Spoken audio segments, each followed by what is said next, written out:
Today, actor James Caan has died, the quintessential Hollywood tough guy with James Caan, the legendary actor best remembered for his role as Sonny Corleone in The Godfather, was born on March 26, 1940 in the Bronx, New York.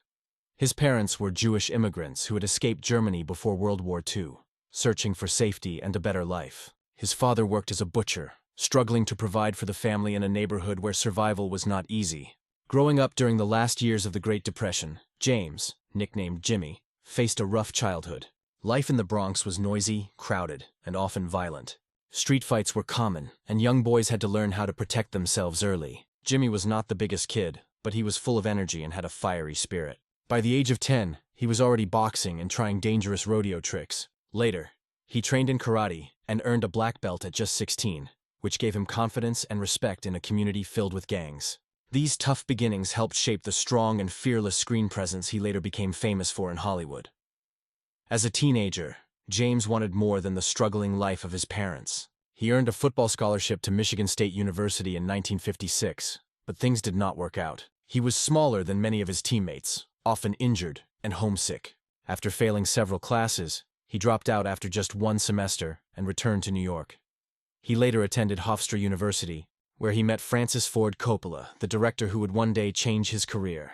To support himself during these years, James worked odd jobs, waiting tables, lifeguarding, and even working as a nightclub bouncer. At times, he risked his life breaking up fights, and once even faced a knife threat. But James was determined not to give up. By the late 1950s, he joined the neighborhood Playhouse School of the Theater and trained under acting coach Sanford Meisner.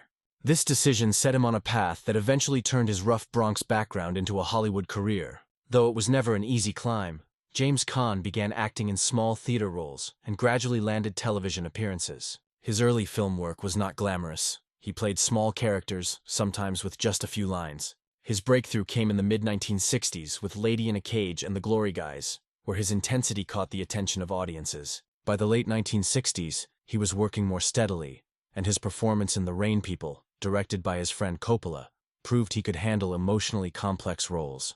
But his real turning point came in 1972 when Coppola cast him as Sonny Corleone in The Godfather. James brought a raw, fiery energy to the role, creating one of the most memorable characters in movie history. His violent, emotional portrayal of Sonny was so convincing that many believed it was more than acting. It was his own personality coming through. This role earned him an Academy Award nomination and solidified his place among Hollywood's top actors. However, success also brought challenges that would haunt him for decades. The 1970s made James Caan a household name. He starred in films like The Gambler, Rollerball, and Funny Lady. Critics praised his talent, but behind the scenes, he was struggling. Fame had its price. James began using cocaine heavily, and the addiction grew worse over the years. He admitted later that personal losses, including the death of his sister from leukemia, pushed him deeper into depression. His marriages were troubled, with 4 divorces and many public scandals. At one point in the 1980s, he disappeared from Hollywood altogether, battling addiction and despair. He turned down major roles, including the chance to star in Blade Runner, because he could not keep his personal life under control.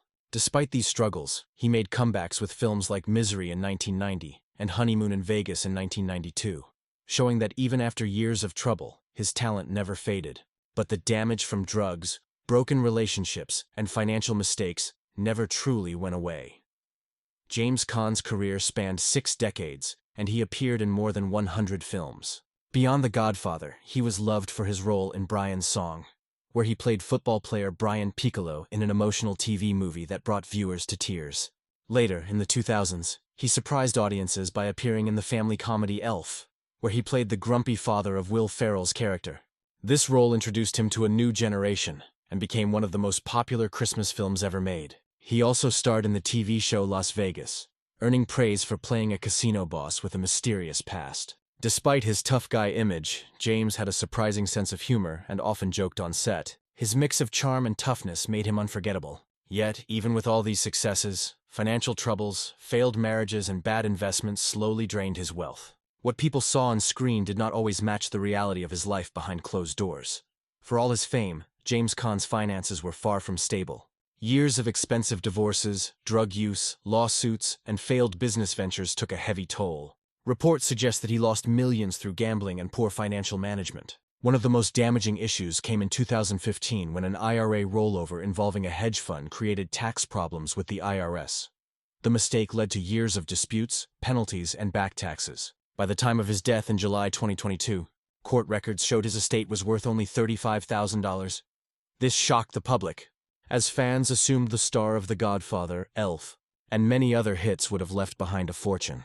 But the reality was that years of financial mismanagement had left very little. For his children, this raised suspicions that money was hidden or mishandled, setting the stage for the bitter family feud that continues to this day. When James Caan died, his eldest son, actor Scott Caan, quickly stepped in as the executor of the estate. On paper, the estate looked shockingly small, with only a few properties and minimal assets listed. Scott's siblings, Tara, Alexander, James, and Jacob, did not believe this was the full picture. They suspected that royalties from Elf and The Godfather alone should have been worth millions. This disagreement created intense family tension.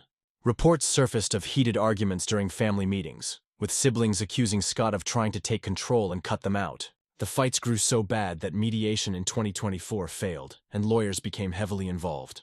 The legal bills alone reportedly reached $500,000, eating away at what little was left of the estate. For fans, it was sad to see Caan's legacy, built over decades of hard work, being consumed by courtroom battles and mistrust among his own children.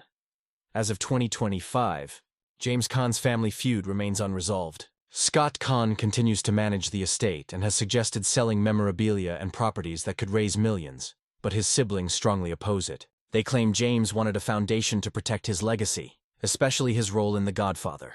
The IRS still demands nearly $1 million in unpaid taxes from past financial mistakes, adding more pressure to the situation. What should have been a celebration of James Caan's legendary career has instead become a bitter legal war among his children.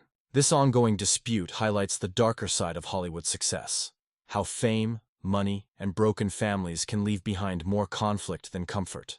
While fans continue to honor James Caan as a Hollywood icon, his family is still locked in battles over what little remains.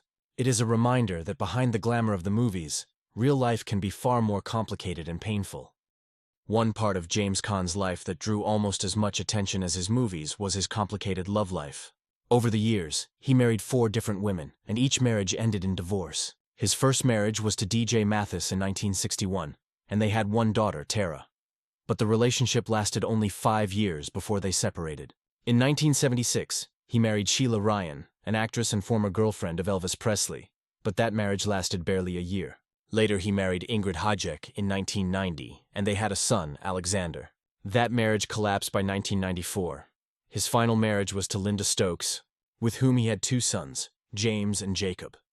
This was his longest marriage, lasting from 1995 until 2017, but it too ended in divorce. Many of these separations were expensive and bitter, costing Caan millions of dollars in settlements and child support. He once joked that he had paid for 4 houses, none of which I got to live in.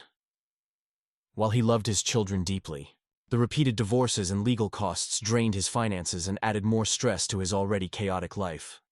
Despite his personal troubles, James Caan remained one of Hollywood's most respected actors. Directors admired his ability to bring intensity and raw emotion to every role. On set, he was known for being unpredictable, sometimes difficult, but always magnetic. Francis Ford Coppola once said that Caan's energy on screen was impossible to fake. It was the same fiery passion he carried in real life. Fellow actors often described him as both charming and intimidating. He was quick to make jokes and pull pranks, but he also had a short temper. There were many stories of him getting into fights at nightclubs, even well into his 40s. Yet, because of his talent, Hollywood continued to embrace him. Even after disappearing from the spotlight in the 1980s, he returned with strong performances that reminded everyone why he was a star. Unlike many actors, he could play both tough gangsters and vulnerable, emotional men, which made him unique in an industry that often typecast performers. Because of his Italian-American roles and friendships, rumors always swirled about James Caan's ties to real-life mobsters. He denied being involved in organized crime, but he admitted to knowing certain figures from hanging around casinos and clubs in Las Vegas. He said that some of these men respected him because of The Godfather and treated him like one of their own. The rumors were not helped by the fact that he occasionally got into legal trouble, including being questioned about drug use and gambling. In 1994, he was even briefly arrested after a dispute in Los Angeles, though the charges were later dropped. He insisted that he was simply a passionate man who sometimes found himself in bad situations. Whether the mob stories were true or exaggerated, they became part of his legend. Fans often blurred the line between James Caan and Sonny Corleone, assuming he was as wild in real life as he was on screen. In some ways, Caan encouraged this image because it kept people talking about him, but it also added to the chaos of his personal life. By the early 1980s, James Caan's life seemed to be falling apart. His career slowed down, his drug addiction worsened, and he was mourning the loss of his beloved sister Barbara, who had died of leukemia. Depressed and struggling with substance abuse, he stepped away from acting for several years. During this time, he admitted to spending most of his days either high or gambling, with very little motivation to work. He later confessed that he was lucky to survive that period at all, as many of his friends from Hollywood overdosed or lost everything. This break from acting hurt his career badly, and many producers considered him unreliable. Some roles that could have redefined his career, such as parts in Blade Runner and Apocalypse Now, went to other actors because Caan either turned them down or was unavailable. Looking back, he described the 1980s as the darkest decade of his life, a time when fame and fortune nearly destroyed him. In 1990, James Caan shocked Hollywood with a stunning comeback in the psychological thriller Misery, based on the Stephen King novel. He played a writer held hostage by a crazed fan, and his performance reminded the world that he was still one of the finest actors of his generation. The film was a commercial and critical success, earning him new respect and opening doors for more roles. Throughout the 1990s, he worked steadily again, appearing in movies like Honeymoon in Vegas, The Program, and Bottle Rocket. Though he was older and no longer the young tough guy, audiences loved his mix of grit and humor. For Caan, this comeback was not only professional, but also personal. It proved to him that he could still rise above his addictions and failures. However, even during this period of success, his financial problems and divorce battles continued, slowly eating away at his earnings. Still, for fans, seeing him back on screen was proof that James Caan could never truly be counted out. In the 2000s, James Caan introduced himself to an entirely new generation with the hit comedy Elf. Playing the grumpy father of Will Ferrell's buddy, he showed audiences a softer, funnier side of his acting. The movie became an instant Christmas classic, ensuring that Caan would always be remembered by children as well as adults. Around the same time, he starred in the TV show Las Vegas, where he played a former CIA officer turned casino boss. The series ran for 5 seasons and gave Caan a steady role after years of ups and downs. Younger fans who had never seen The Godfather came to know him through these roles. Even in his later years, he remained active, doing voice work, small movie roles, and occasional guest appearances on TV.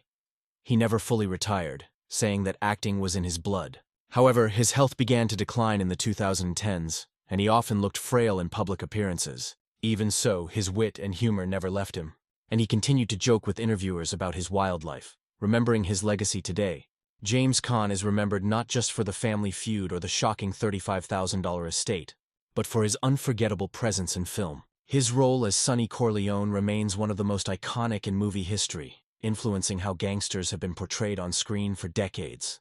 His emotional performance in Brian's Song continues to inspire sports fans, while Elf ensures that families will laugh with him every Christmas.